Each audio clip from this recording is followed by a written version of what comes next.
Attenzione a tutti, la libertà è veramente in pericolo con questi matti. I 5 Stelle sono matti, non hanno una responsabilità. Un attacco senza precedenti alla componente pentastellata del governo arriva dal sindaco di Venezia Luigi Brugnaro. A far scattare il primo cittadino la polemica tra il vice premier Luigi Di Maio e il presidente di Confindustria Veneto Matteo Zoppas, reo di aver criticato il DL Dignità. Matteo ha detto una cosa, ricostruisce Brugnaro, l'hanno sentita come una protesta e allora tutti quanti addosso l'hanno minacciato.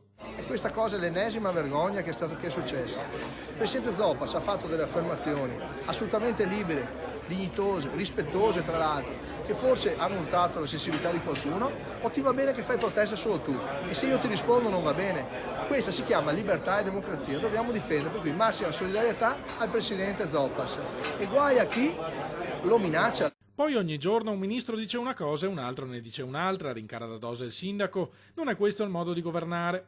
In campagna elettorale non hanno detto faremo questo, hanno detto tutto a tutti per prendere voti. È facile protestare e offendere, si fa presto a distruggere e nel costruire conclude che non mi sembrano particolarmente efficaci.